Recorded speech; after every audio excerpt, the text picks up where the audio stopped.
La victimisation, c'est une technique de manipulation tout simplement omniprésente chez les narcissiques. Et c'est le cas parce qu'elle résulte comme naturellement de leur complexe de persécution. Comme on l'a vu à propos du rationnel distordu, leur anxiété existentielle refoulée les pousse à se persuader continuellement d'être exceptionnellement géniaux, au point qu'ils vont constamment courir après leur shoot de narcissium pour en maintenir l'illusion, y compris au détriment des autres. Mais cette fuite en avant ne trompe souvent qu'eux-mêmes, et aux yeux du reste du monde, ils sont juste des types comme les autres, qui méritent ni plus ni moins d'être traités comme les autres, avec les mêmes droits, pas plus, et surtout les mêmes devoirs, dont ils vont être sidérés qu'on attend d'eux qu'ils les respectent comme les premiers pouilleux venus. Oui, ils doivent faire la queue au guichet comme tout le monde. Non, ils n'ont pas le droit de harceler des gens même s'ils ont froissé leurs opinions. Oui, ils doivent débarrasser eux-mêmes leur plateau au McDo après manger. Non, la dame ne leur est pas redevable de son vagin juste parce qu'ils sont des mecs bien. Oui, ils doivent eux aussi respecter les limitations de vitesse sur la route. Non, ils ne peuvent pas rentrer dans un magasin sans masque pendant une pandémie. Toutes sortes de frustrations qui vont inévitablement créer une dissonance entre le traitement qu'ils estiment leur être dû et celui qu'ils recevront au quotidien. Et cette dissonance ne peut se résoudre que de deux façons. Soit accepter qu'ils ne sont pas si spéciaux et que le monde n'orbite pas autour de leur nombril, ce qui arrive environ jamais, soit rationaliser la situation en considérant être oppressés par le monde entier qui ne fait rien qu'à les traiter avec mépris juste parce qu'ils sont jaloux de leur grosse qualité. Ça fait que la victimisation est toujours en arrière-plan de la mentalité narcissique, et en fait même leur toxicité en découle, parce que c'est à cause de ce fantasme de persécution qu'ils s'estiment en droit de satisfaire leurs intérêts au détriment des autres. Comme ils sont convaincus d'être perpétuellement victimes d'injustice de manière généralisée, ils considèrent que le monde entier leur est redevable de satisfaire chacun de leurs caprices en guise de dédommagement, parce que c'est la moindre des choses. Et naturellement, aussitôt que cette exigence est contrariée, c'est forcément qu'on se rend complice de cette injustice. C'est donc le signe qu'on cherche activement à leur nuire, probablement par jalousie. C'est de l'oppression, et il va de soi que tout le monde devrait s'indigner de ce qui leur arrive. Voilà comment, en une fraction de seconde, le narcissique peut passer d'un rôle de tyran qui impose sa volonté, ordonne, contrôle, bref, domine son environnement, à un rôle de victime vulnérable, injustement persécutée, qui a urgemment besoin de votre meilleure soutien pour lui venir en aide. Et là, vous vous dites peut-être, attends, mais on l'a déjà vu ça, c'est l'apitoiement dont on a parlé dans l'épisode 7.7. Alors déjà, félicitations d'avoir aussi bien suivi, vous remportez ce superbe... tout mon estime, j'ai pas d'argent. Mais si effectivement les deux sont très similaires, il y a tout de même une différence notable entre l'apitoiement et la victimisation. L'apitoiement, c'est proactif. Ça vise à s'attirer votre sympathie dans une phase de séduction pour obtenir votre confiance, ou simplement susciter de la pitié pour obtenir une faveur. Par exemple, ça va consister à dire « Allez mec, fais-moi un prix sur cette montre. Ma mère est malade, mon furet est mort la semaine dernière, ma voiture est en panne. Tu vas quand même pas faire du bénéfice sur mon malheur. » Tandis que la victimisation, c'est réactif. Ça vise à se soustraire à des responsabilités ou à esquiver une critique, par exemple en y répondant « Oui bah c'est ça, tout est toujours de ma faute. Pourquoi vous me détestez autant alors que je vous ai rien fait? Qu'est-ce que vous avez tous à m'agresser gratuitement comme ça ?» C'est donc avant tout une technique de repli qui sert à la fois à se défendre et à contre-attaquer lorsqu'un narcissique est exposé pour son comportement. Cela dit, c'est très commun de retrouver de l'apitoiement dans une démarche de victimisation. Le manipulateur va souvent employer cet apitoiement comme bouclier pour dissuader de poursuivre des attaques en ouvrant sur un appel à l'émotion du type « Mais c'est pas de ma faute, j'ai pas eu le choix. Moi je veux plus en parler de ça. Je souffre tellement de ce conflit, je suis au bout du rouleau. En plus, j'ai terriblement souffert dans mon enfance, ça me renvoie à mes traumatismes. Voyez donc comme je souffre, je pense même au suicide à cause de tout ça. » Et simultanément, il va donc employer la victimisation, cette fois comme épée, pour inverser les torts et inciter ses partisans à jouer les chiens de garde pour combattre ses prétendus agresseurs. Là, ça va passer par un discours de type « Pourquoi il m'attaque avec autant de haine? Qu'est-ce que j'ai fait pour mériter ça? Regardez donc la violence gratuite qu'il m'inflige, à moi qui suis pourtant si innocent. C'est tellement injuste et brutal. Si seulement des gens pouvaient intervenir pour me sauver de ce calvaire. Parce que tout seul, je suis impuissant à m'en défendre, et les méchants vont gagner. » En bonus, vous pouvez parfois aussi avoir droit à l'option signalement de vertu, qui consiste à ajouter par exemple « Ne le harcelez pas, ça ne serait pas gentil. Même s'il le mérite clairement et que tant que personne ne l'en empêche, je souffre atrocement de ce qu'il me fait subir. Mais moi, voyez-vous, je trouve que harceler c'est mal, contrairement à ces gens-là. » En gros, ça revient à se la jouer Jésus qui tend la joue gauche. Ce qui paraît très noble en surface, mais qui en réalité sert uniquement à accentuer le contraste entre la prétendue violence subie et l'innocence affichée du manipulateur. donc à accroître le sentiment d'injustice d'une audience, dont il sait en fait très bien que les plus indignés se feront un devoir d'aller neutraliser l'agresseur qui leur désigne. Et quand ça arrivera, le manipulateur n'aura qu'à feindre la déception en disant «Oh non, c'est dommage, il a été harcelé, j'avais dit de pas le faire. Bon bah vous êtes témoin que c'est pas de ma faute, hein, j'aurais essayé.» Quand on veut réellement éviter un harcèlement, on s'assure de paraître fort face à une agression, donc de ne pas avoir besoin d'aide. On dit par exemple «Ne vous inquiétez pas pour moi, je gère le truc, n'allez pas jouer les justiciers, ça n'aidera personne.» Si à la place on fait son maximum pour se lamenter de souffrir terriblement d'être impuissant face à une lâche agression totalement injustifiée, alors ajoutez derrière ça «Mais ne le harcelez pas, hein, c'est pas bien.» Ça n'est rien d'autre que du signalement de vertu. Ça sert à exalter le sentiment que la prétendue agression serait profondément injuste, et donc ça incite à y réagir, plutôt qu'à rester passif malgré l'urgence perçue. Cette victimisation leur permet donc efficacement d'inverser les torts dans des situations où ils sont confrontés pour leur comportement. Et on a vu précédemment que dans la mesure où une relation à un narcissique est caractérisée par de l'abus, c'est des cas de figure auxquels ils sont toujours bien rodés. Elle intervient donc comme un réflexe pavlovien à l'instant même où le narcissique perd le contrôle d'une situation.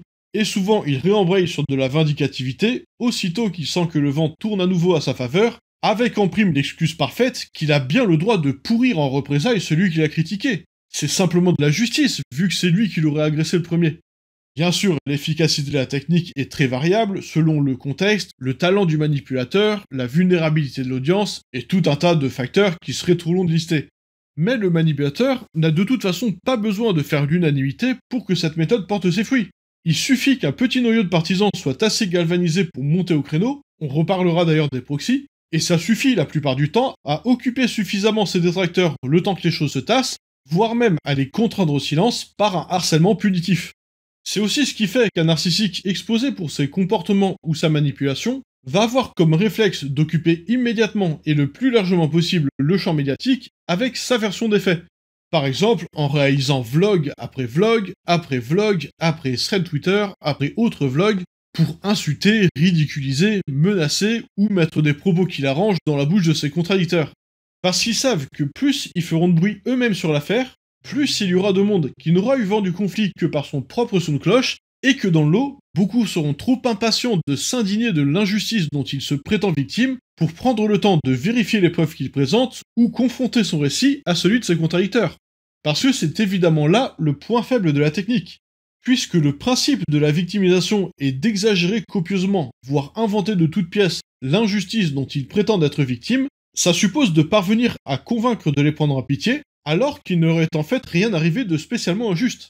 Et si c'est à portée de tout le monde de feindre l'indignation et se lamenter de souffrir atrocement à partir de tout et n'importe quoi, c'est vachement plus délicat d'émouvoir des gens un minimum attentifs pour des faits qui ne se sont en fait jamais produits, ou en tout cas sont bien loin du niveau de gravité qu'on leur impute.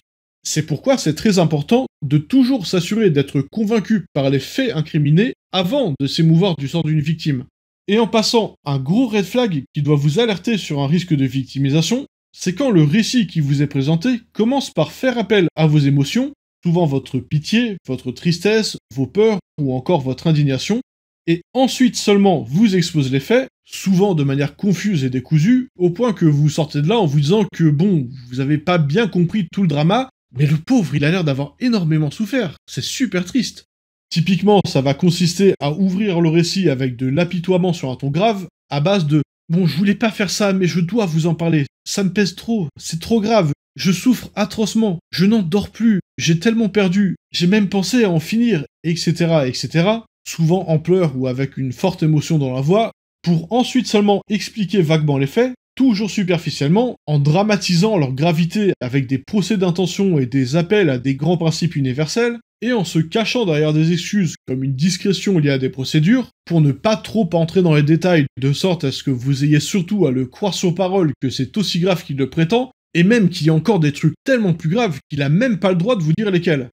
Bien sûr, on a le droit d'être ému d'une situation, après tout on n'est pas des robots, mais quand on s'adresse à la raison de son audience, on s'assure de commencer par lui exposer les faits de la manière la plus dépassionnée possible, et éventuellement après, on peut élaborer leurs conséquences et la manière dont elles nous ont affectés. En version excessivement courte, un discours sincère, ça se structure le plus souvent comme « je vous explique ce qui s'est passé, puis éventuellement comment ça m'a affecté », Alors qu'un discours manipulateur, ça se structure le plus souvent comme je vous décris comment j'ai été affecté, puis éventuellement je vous explique ce qui s'est passé.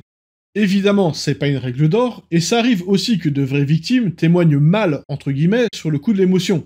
Mais c'est une bonne indication des formes de récits qui doivent vous inciter à redoubler de prudence.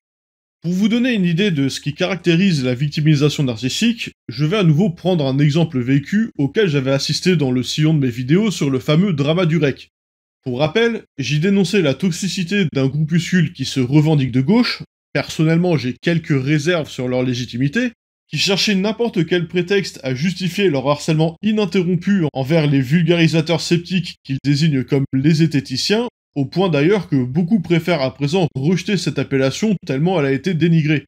Zététiques dont ils vont alternativement revendiquer en être les véritables porte-paroles, souvent en enculant des mouches sur le contenu de ces sceptiques et en faisant de la moindre erreur une preuve formelle de leur grosse incompétence, ou, à l'inverse, ils vont la qualifier de dérive d'extrême droite, incitant donc à rejeter tout discours qui s'en revendiquerait, comme quoi la culture sceptique serait une sorte de porte d'entrée vers le fascisme. On reparlera de l'antagonisation. Curieusement, on peut voir dans le groupuscule en question se côtoyer ces deux bords à la fois dans une harmonie remarquable. Ce qui est pour le moins étonnant, dans la mesure où ça implique que les gens qui considèrent que la zététique est une dérive d'extrême droite côtoient pacifiquement ceux qui revendiquent en être les véritables porte-paroles légitimes. À ce propos, permettez-moi une petite digression, parce que c'est sans doute une simple coïncidence si cette collusion évoque fortement le rapport des religions à la science, ou d'ailleurs celui des idéologies au sens large.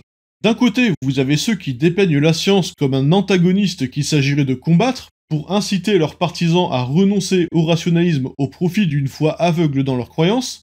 De l'autre, vous avez ceux qui cherchent à l'inverse à usurper l'autorité des sciences en prétendant que leur religion serait en réalité plus scientifique que la science elle-même. Même que si on faisait correctement la science, c'est-à-dire conformément à l'idée qu'ils s'en font eux, c'est évident qu'elle validerait leurs croyances. Si elle la contredit actuellement, c'est juste parce qu'elle est gangrénée par le lobby matérialiste athée doté d'un agenda politique secret. Là aussi, ces narratifs cohabitent à merveille dans les sphères des diverses croyances, malgré ce qui devrait pourtant être un désaccord fondamental sur rien de moins que leur nature épistémologique. À savoir, décider si elle est le summum de la rationalité, qui serait alors une vertu à cultiver, ou à l'inverse son antagoniste, ce qui en ferait un péché d'orgueil à proscrire. Ces deux doctrines devraient être profondément irréconciliables. Pour donner dans l'hyperbole, c'est un peu comme si dans un mouvement pacifiste, vous aviez à la fois des gens qui poursuivent la paix par la diplomatie et le dialogue, et à la fois des gens qui la poursuivent par un projet d'éradication totale et définitive de tous leurs ennemis.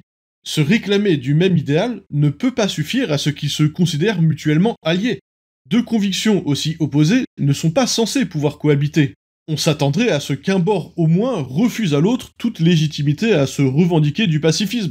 Et pourtant, dans le rapport des croyants à la science, les deux rationnels cohabitent à merveille parce qu'ils ne sont pas des convictions, ils sont des rationalisations. De simples prétextes à légitimer une identité sociale dont la fonction est si superficielle que les croyants entre eux n'ont aucune difficulté à balayer sous le tapis, même les incohérences les plus irréconciliables. Tout ce qui importe, c'est qu'ils valident au bout du compte le narratif du groupe, leur croyance est vraie. Le moyen par lequel chacun prétend parvenir à cette conclusion, c'est finalement que du marketing. Mais donc, j'en reviens à mon anecdote, ces vidéos ont inévitablement froissé quelques égos parmi les concernés, et comme à leur habitude, ils ont eu comme réflexe de lancer à mon encontre une campagne de dénigrement punitive. En l'occurrence au travers de threads Twitter et autres réac live de mes vidéos, qui ne consistaient en rien d'autre qu'étaler leur logorée habituel avec de l'appel au ridicule comme seule argumentation de fond. Vous voyez les réactions d'écoliers à qui on vient de démontrer qu'ils ont tort, et comme ils savent pas quoi répondre d'intelligent, ils reprennent juste le propos sur un ton moqueur du style « Ni, moi je sais faire une addition, je suis un gros malin ». Bah vous prenez ce style-là, vous ponctuez ça de rationalisation sur tous les points où ils avaient une rhétorique toute prête sous la main, vous servez le tout sous la forme d'un thread Twitter interminable ou d'un React Live de 5 heures, et vous avez une idée assez correcte de la réaction globale de cette sphère à mes vidéos. Et parmi ces réactions, il y en a donc un qui s'est fendu d'un thread que j'avais d'ailleurs arrêté de lire après quelques tweets tellement c'était insipide et injurieux, dont il attendait à l'évidence qu'il génère une vague de harcèlement moqueur à mon encontre, avec tous ces supporters habituels qui me pointeraient du doigt en riant en chœur pour me dissuader de critiquer à nouveau leur groupe. C'est une technique bien rodée, puisque c'est précisément une de celles que je dénonçais dans mes vidéos, Et cette personne en particulier en était un adepte bien connu, donc suivi par une audience ravie de se défouler sur les cibles qui leur désignaient régulièrement. Autant dire que pour lui, appeler à l'humiliation c'est une routine, et il n'a pas dû y réfléchir à deux fois. Sauf que pas de bol, cette fois il s'agissait d'utiliser cette méthode contre une vidéo qui dénonçait précisément ce genre de comportement. Et il se trouve que, contrairement à lui, l'immense majorité de son audience a spontanément compris qu'y réagir comme ça revenait tout simplement à produire une démonstration des comportements que je dénonçais. Et du coup, non seulement son appel a trouvé très peu d'écho auprès de son audience, mais surtout il s'est pris un bon gros retour de flamme, puisque beaucoup de gens n'ont pas oublié de commenter l'ironie de la situation. Certains de manière assez peu courtoise, c'est vrai, mais dans la mesure où il démarrait son thread en me traitant de raptor dissident de la zététique, on peut argumenter que c'était pas volé. Et comment a-t-il réagi à cette délicate situation? Eh bien, à la surprise générale, il a fait preuve de beaucoup de maturité en reconnaissant que sa première réaction était puérile, et il a rédigé un second thread, cette fois bien plus pertinent et respectueux, sur la base duquel on a finalement pu discuter sereinement de «c'est faux». Et évidemment que c'est pas vrai, c'est jamais arrivé, vous savez très bien que ça arrive pas, vous avez déjà vu tout le début de la série. Donc à la surprise de personne, il s'est juste victimisé en rédigeant un second thread, mais cette fois pour pleurnicher comme quoi il serait victime d'un terrible harcèlement et de dogpiling qui le fait atrocement souffrir, et dont il a publié comme preuve, attention âme sensible s'abstenir, ce screen-là. Oui je sais c'est affreux, tout ce dogpiling, tout ce harcèlement, vraiment j'en ai des hauts le cœur. Alors, je suis sans doute biaisé, hein, on est d'accord que je suis pas spécialement neutre dans l'affaire, mais personnellement, je compte maximum un ou deux messages véritablement qualifiables d'injurieux là-dedans. En particulier celui-là, qu'il a d'ailleurs pris soin de bien mettre en très gros au premier plan. Et il se trouve que justement je m'étais pas privé pour le reprocher à son auteur lorsqu'il avait été publié, parce que c'était clairement inapproprié, et de mémoire, il l'avait supprimé suite à ça. Celui du dessus aussi, on s'en serait bien passé, mais lui je l'avais pas vu passer à l'époque. Ça fait 2 tweets qui auraient mieux fait de jamais être publiés. Tout le reste, c'est soit des réactions directes à sa propre toxicité, parfois un peu remontées, oui, mais vu le ton de son thread, disons qu'on avait déjà passé le stade de la politesse, soit c'est des critiques totalement légitimes qui lui signalent que son comportement démontre avant tout le bien fondé de ma critique, soit c'est de simples vannes ou des messages qui ne lui sont tout simplement pas adressés ni de près ni de loin, mais qu'il a screené et introduit ici pour leur donner une signification qu'ils n'ont pas. Ou pour le dire plus clairement, pour manipuler son audience. Parce que c'est de ça qu'il s'agit. Prenez par exemple celui-là, qui est loin d'être le seul que je pourrais mentionner, et qui dans le contexte de cette collection de screens, pour quelqu'un qui aurait peu ou mal suivi le conflit, fait penser à une menace avec une typo qui serait facilement ignorée, ou en tout cas à une incitation à la violence. Ce qui serait bien sûr inacceptable. Donc quand on lit ça au milieu de tout le reste, on est tenté de se dire « Ah ouais, le pauvre, c'est violent quand même ». Bah ce tweet, c'est en fait un tweet de ma part, qui est un simple jeu de mots en réponse à un gif de Superman. Ça n'est rien de plus que ça, un jeu de mots à la con qui ne lui était même pas adressé. C'était dans un échange où il n'était mentionné ni de près ni de loin, et surtout qui prédate son thread injurieux, puisqu'il date d'à peine 1 heure après la publication de la vidéo elle-même. Donc ça n'a strictement rien à voir avec un prétendu dogpiling qu'il aurait subi en réponse. Et pourtant, il le mentionne ici au titre d'une preuve de ce dogpiling, parmi une collection d'autres screens frauduleux, puisque finalement seulement 2 étaient légitimes à dénoncer. Ce qui signifie qu'il n'a pas juste screené des messages qu'il a vu défiler sur sa TL en réaction à son thread, comme le suppose un dogpiling, il est allé chercher activement tout message en lien avec mes vidéos qui pouvait avoir simplement l'apparence d'un harcèlement qui lui serait personnellement adressé, y compris quand ils étaient totalement indépendants de son thread ou même de son existence au sens large, donc ne le concernaient d'aucune manière. Dans le genre délire de persécution, ça se pose là quand même. Voilà ce que c'est de la victimisation narcissique.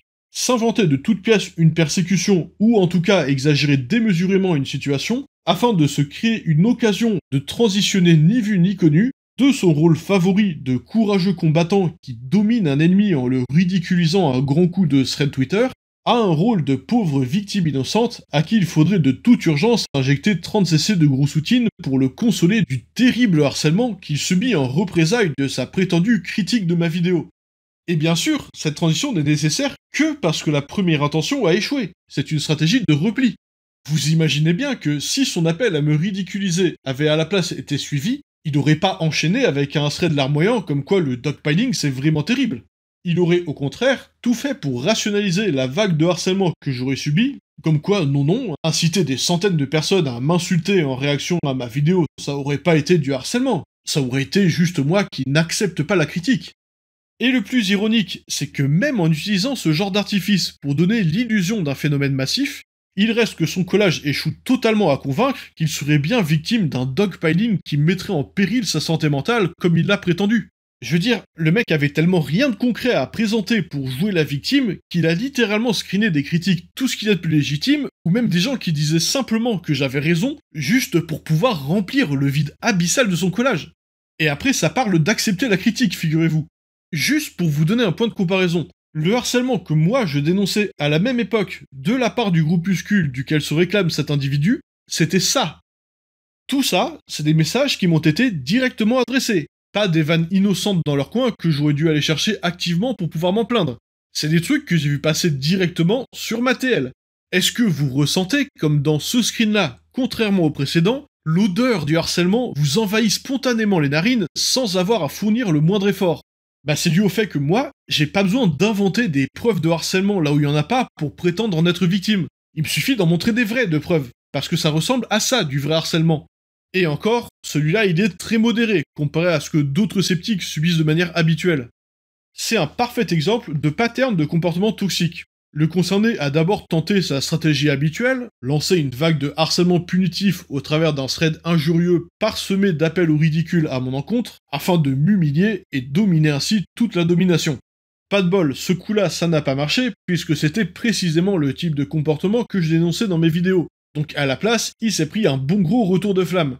Constatant qu'il perdait clairement le contrôle de la situation, il a immédiatement enclenché le plan Damage Control et embrayé sur de la victimisation afin d'inverser les rôles et se faire passer lui pour la victime d'un harcèlement des zététiciens. Or, comme ce harcèlement est purement fantasmé, il a eu besoin d'en fabriquer des preuves pour que la manœuvre paraisse un minimum crédible à toute personne qui se contenterait de suivre l'affaire en surface. Mais malgré ça, on le remarque clairement, non seulement au faible nombre, mais surtout à la nature des copies d'écran qu'il en présente comme preuve, ce harcèlement n'existe pas. L'immense majorité ne sont que des réactions légitimes et mesurées à son propre comportement, et un bon nombre sont carrément des messages qui ne le concernent même pas de près ou de loin, dont il a tout de même décidé de les présenter comme s'adressant à lui. Ce qui démontre au minimum une inclinaison à la paranoïa narcissique considérable de sa part, on en avait parlé à propos du rationnel distordu, voire carrément une manipulation assumée, puisqu'il aurait alors pris la décision de faire passer ses captures pour des attaques ciblées contre lui, en sachant qu'elles n'en étaient pas.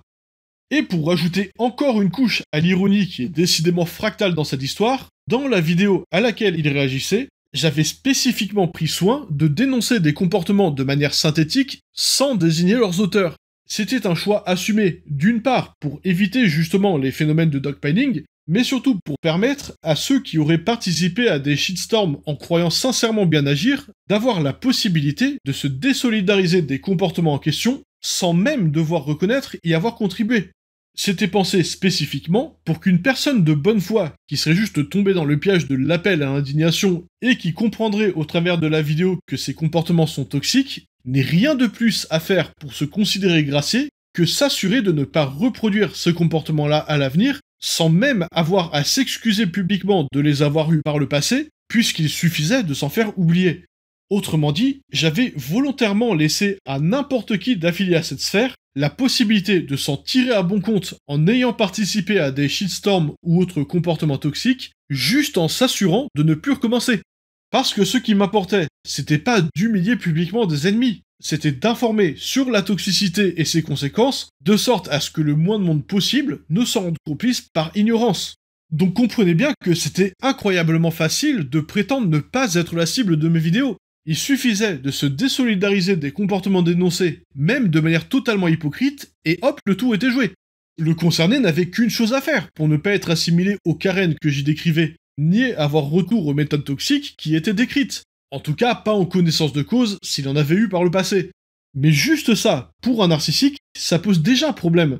Parce que pour que cette posture soit crédible, il faudrait nécessairement qu'il s'assure ensuite de ne plus recourir à ces comportements. Autrement, on lui reprocherait aussitôt de le faire en connaissance de cause. Or, ces comportements, pour un narcissique, c'est avant tout le meilleur moyen d'obtenir ses shoots de narcissium. Parfois même le seul qu'il connaît. Ça lui est vital. Son intérêt, c'est donc pas de s'abstenir d'être toxique, c'est au contraire de rationaliser sa toxicité, de la légitimer. Et donc, alors qu'il aurait suffi prétendre ne pas avoir volontairement ces comportements et s'assurer de ne pas se trahir à l'avenir, il a préféré se jeter sous le bus en assumant sa toxicité, tout en la rationalisant comme quoi elle relèverait de son bon droit. Donc, en résumé, il a volontairement déclaré son association au Karen que je dénonçais dans ma vidéo, pour ensuite venir se plaindre d'un prétendu harcèlement des zététiciens quand il s'est pris un retour de flamme. Alors que, j'insiste bien, j'avais fait exprès de ne pointer personne du doigt, et absolument rien n'interdisait de dire à la place, par exemple, que les comportements que je dénonçais étaient marginaux et qui n'étaient pas représentatifs de la culture de leur groupe. Il suffisait de ça pour s'en dissocier, mais certains comme lui ont quand même préféré à la place assumer leur toxicité. Ça paraît absurde comme move pour le commun des mortels, mais c'est en fait conforme à ce qu'on a déjà vu. J'ai déjà expliqué qu'un narcissique n'éprouve pas de remords, mais seulement de la honte. Il ne sait pas évaluer la qualité de ses agissements de manière interne. Ce qu'il s'autorise à faire ou pas dépend entièrement de l'approbation qu'il pressent de son entourage. Si être toxique lui vaut de l'approbation, par exemple le féliciter d'avoir héroïquement humilié un méchant comme lui en avait l'habitude dans l'exemple précédent, alors il considérera avoir bien agi. Et c'est le meilleur cas de figure pour lui, parce que ça lui offre une permission de son entourage à être toxique. C'est seulement s'il pressent qu'un move sera mal vu et pourrait l'exposer à l'opprobre qu'il se retiendra d'y recourir. Et parfois d'ailleurs s'en vantera, comme quoi il aurait pu le faire, mais il est si bon qu'il s'est abstenu. Parce que c'est frustrant pour eux d'avoir à se retenir, donc il faut bien au moins se rémunérer avec du signalement de vertu. Et en cas de mauvais calcul, comme dans l'exemple précédent, où le concerné était tellement habitué à être validé dans sa toxicité qu'il n'a pas vu venir le retour de flamme, alors il se rabattra de manière réflexe sur la victimisation pour sauver les meubles et tenter d'inverser le narratif. La priorité des narcissiques, c'est donc de légitimer leur toxicité de sorte à pouvoir en faire étalage sans nuire à leur réputation au sein de leur sphère sociale. Notez que ça ne s'applique pas à leur réputation dans les sphères considérées antagonistes, par qui ils se foutent royalement d'être détestés. Au contraire, ça génère des opportunités de conflit et ils adorent ça. Dès lors, ils peuvent communément recourir à l'apitoiement pour légitimer cette toxicité, notamment en n'hésitant pas à instrumentaliser un handicap, un trouble psy, un historique d'abus, des traumatismes ou toute autre caractéristique qui leur permettrait de revendiquer une forme de vulnérabilité.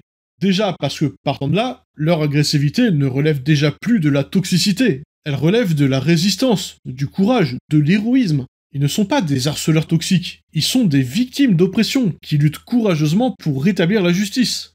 Et surtout, ça leur permet de dégainer leur victimisation plus vite que leur ombre, puisque critiquer leur méthode ou leur comportement relève alors forcément du bâillonnement. Et même le simple fait de ne pas les soutenir publiquement lorsqu'ils l'exigent, c'est déjà se rendre complice de l'oppression qu'ils combattent. Rationnel qu'on peut également retrouver dans les relations de forme intime, avec un gaslighting du style « Comment tu veux que je reste calme alors que tu m'écoutes jamais ? Tu sais très bien que mon père qui me battait était négligent et que je souffre de TDI à cause de ça. Je vois bien que tu fais exprès pour me trigger. Tu te rends compte à quel point c'est horrible ce que tu me fais vivre ? Et il faudrait en plus que je prenne sur moi et que je me taise. » Et là, il y a certainement une question qui vous brûle les lèvres.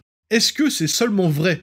Parce que si vous avez déjà été victime ou juste témoin de cette victimisation narcissique, vous avez inévitablement été frappé par le forçage avec lequel ils instrumentalisent un diagnostic, parfois d'ailleurs un simple autodiag, un handicap, un vécu traumatique ou une détresse quelconque, pour inhiber toute contradiction à leur encontre et exiger d'être traités avec une forme de révérence en adéquation avec leur sacralisation du rôle qu'ils prétendent incarner.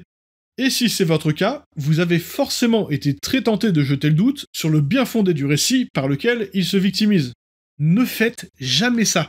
Je sais à quel point c'est tentant, et je vois régulièrement tomber dans le panneau des gens pourtant très compétents pour gérer la toxicité. Mais c'est justement parce que les narcissiques adeptes de la victimisation adorent tendre cette perche en faisant exprès de rester vagues sur les détails, de se contredire, de botter en touche, ou encore de semer le doute, de sorte à ne pas être cru par la personne avec qui ils entrent en conflit, justement parce qu'ils savent qu'à la seconde où vous mordez à l'hameçon et affirmez publiquement que vous pensez qu'ils mentent, ils n'ont plus qu'à hurler à la mort comme quoi c'est un scandale. Vous osez remettre en cause la parole d'une victime ? Vous avez le culot d'exiger qu'il prouve qu'il ne ment pas ? Mais vous êtes complètement indécent. D'ailleurs, tenez, voilà, un bout de papier qui prouve vaguement un truc qui va à peu près dans le sens de son récit. Vous êtes content ?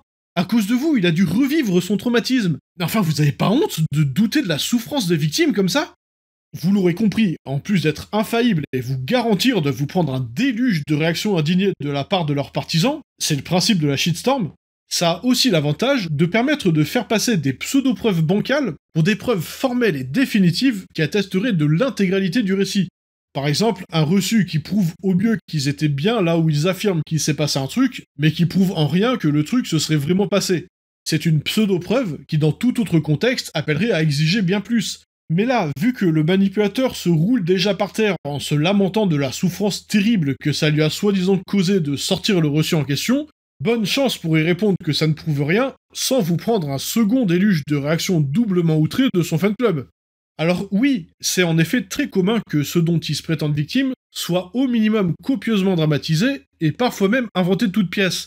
Mais gardez à l'esprit que ça peut aussi bien être tout à fait vrai. On avait d'ailleurs vu qu'être victime d'abus de l'enfance était corrélé au narcissisme clinique, donc c'est commun qu'il n'ait pas besoin de mentir pour s'apitoyer. Sauf à avoir des preuves très solides que leur récit est faux, et être en capacité d'en faire un exposé très convaincant, ne vous aventurez jamais à remettre en doute un récit de victimisation. Déjà parce que ça se retournerait à coup sûr contre vous, même si vous avez raison, et puis surtout parce que c'est tout simplement pas la putain de question en fait. La bonne réaction à avoir face à de la victimisation évidente d'un narcissique, c'est pas de questionner la véracité de sa souffrance, c'est simplement de rappeler que même si c'est vrai, ça ne l'autorise de toute façon pas à avoir des comportements toxiques impunément. Avoir des traumas, un handicap ou encore des troubles psy n'est pas un passe-droit pour utiliser les autres comme des paillassons.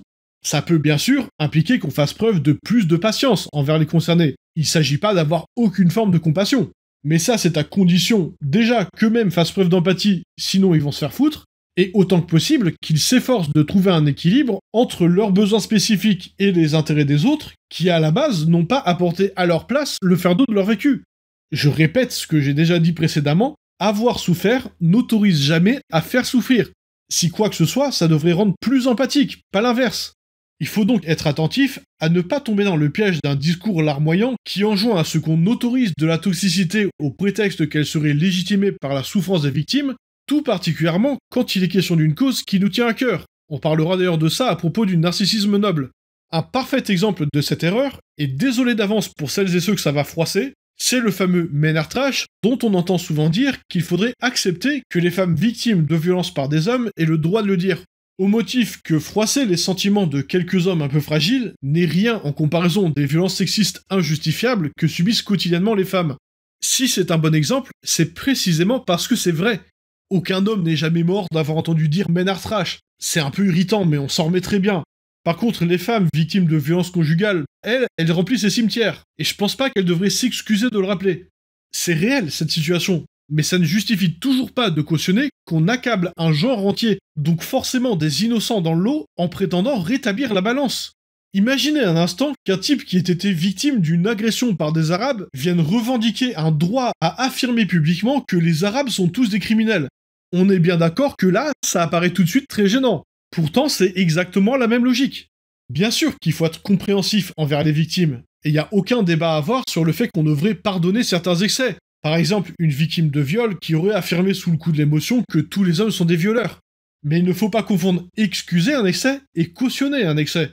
Pardonner ce propos dans ce contexte, ça suppose à minima de présumer que la victime reconnaîtra plus tard avoir tenu un propos excessif sur le coup d'émotion et qu'elle veillera à être plus attentive à l'avenir.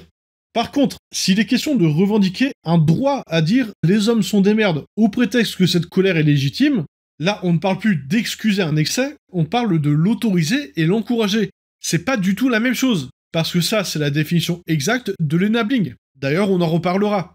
Et en passant, quand il y a besoin pour ces victimes d'exprimer leur colère, parce que oui, la colère des victimes est légitime, alors je vous file une astuce toute simple, précisez simplement, les hommes abusifs sont des merdes. Il suffit de ça pour que le propos ne pose plus aucun problème. Et là, j'encourage même ouvertement tout le monde à crier sur tous les toits que les hommes abusifs sont des énormes merdes. Au pire, c'est juste dommage que les autres auteurs d'abus passent entre les mailles du propos, mais vu la gueule des stats, disons que ça me dérange pas de passer l'éponge là-dessus de temps en temps. Voilà comment la victimisation permet aux manipulateurs non seulement de s'en tirer à bon compte avec des comportements condamnables, que ce soit moralement ou pénalement, mais aussi de s'entourer d'énableurs qui, sensibles à l'injustice dont ils se prétendent victimes, viendront leur prêter main forte dans toutes sortes de conflits où ils seront impliqués, Et ils seront nombreux en étant souvent sincèrement convaincus de bien agir. Parce que de leur point de vue, ils seront pas en train d'assister un narcissique à être toxique, ils seront en train de soutenir une victime dans sa lutte contre des oppresseurs. Et admettez que présenté comme ça, c'est quand même vachement plus classe. Et là, on commence à voir se dessiner les contours d'un attribut très commun au narcissique, l'amour de la confusion. De fait, tout narratif factuel et véridique qui serait raisonnable et proportionné à des preuves valides sera par définition rarement à l'avantage des manipulateurs, vu que le principe même de la manipulation, c'est à l'inverse de convaincre d'un rationnel distordu qui favorise des intérêts personnels ou de classe. Ces manipulateurs sont donc de facto les ennemis naturels de la culture rationaliste. Ils ont besoin de s'assurer que leur audience, qu'il s'agisse de leur simple entourage proche ou carrément de la population générale, soit la moins réceptive possible à tout ce qui favorise leur sens critique et leur autonomie, car ils ont un intérêt direct à ce qu'ils soient, à l'inverse, maintenus dans un état de confusion et de dépendance. Notez en passant qu'usurper l'autorité du rationalisme en dénigrant ses porte-paroles pour se prétendre plus rationnel qu'eux, sans avoir à en faire la démonstration, est un moyen très efficace d'y parvenir. Toute allusion au harcèlement permanent et multilatéral que subissent les promoteurs de l'esprit critique serait prémédité et volontaire, et j'en profite en passant pour rappeler l'importance de soutenir les créateurs sceptiques que vous appréciez, parce que n'oubliez pas que ceux qui cherchent à les décourager, eux, ils ne ratent jamais une occasion de se manifester, et ils sont nombreux. Dans cette volonté de généraliser la confusion, il y aura bien sûr le gaslighting qui va jouer un rôle considérable. Mais ça, on en reparlera en temps voulu, parce que c'est une notion bien trop large pour être abordée comme une simple technique de manipulation. Pour commencer, on va se restreindre à l'un de ces aspects en particulier, à savoir la capacité des manipulateurs à constamment perturber les repères de leurs victimes et générer en elles un sentiment d'insécurité qui leur permet d'entretenir leur vulnérabilité. C'est un moyen de solidifier leur emprise au travers d'une dépendance de leurs victimes, qui seront alors soumises par la peur de se retrouver livrées à elles-mêmes après avoir perdu toute confiance en leur capacité d'autonomie, et ça nous emmène à une technique particulièrement sournoise, la déstabilisation.